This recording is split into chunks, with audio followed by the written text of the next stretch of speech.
Yes, as Peter said, unfortunately, most of this is national competence.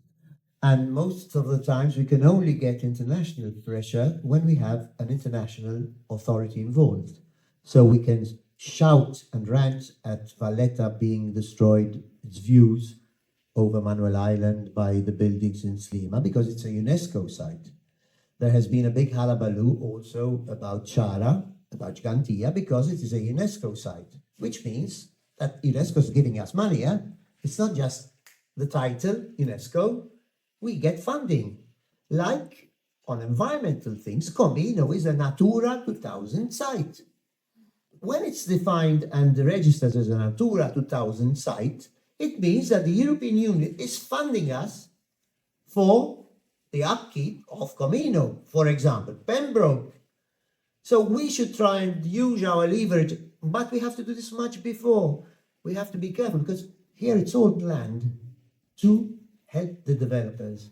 The local laws which are destroying us and our heritage have been purposely drafted in that way to ensure that the local developers are privileged. And therefore, one is this pressure, but we have to be there much before, because when we get there too late, it's too late. The second thing is, is name and shame. So if Shara and Shara caves are being destroyed, I had got a video, somebody had sent me a drone, somebody from Shara. She had sent me a drone of what was happening over the caves and even further down. And I tried, and the guy wrote to me, we are doing, and the guy was Daniel Refalo. And I had no idea who this guy was, a young guy. Well, today, this is the Gozo Mafia, I'm sorry. And we have to say it. Daniel Refalo. Diriano, where you go shopping, probably. Marca Juice.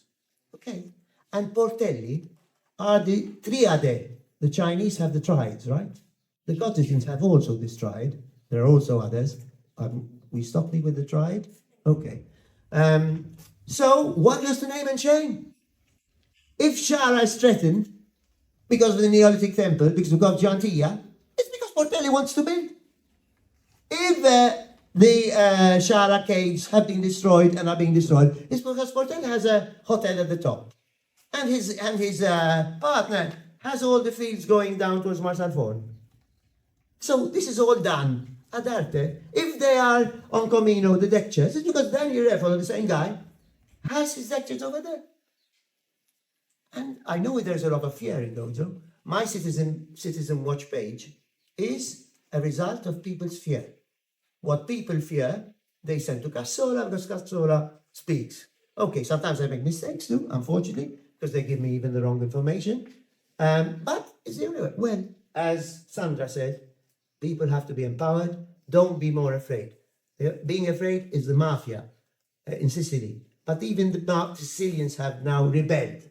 It's time for us in Malta and in Gozo to rebel against these people.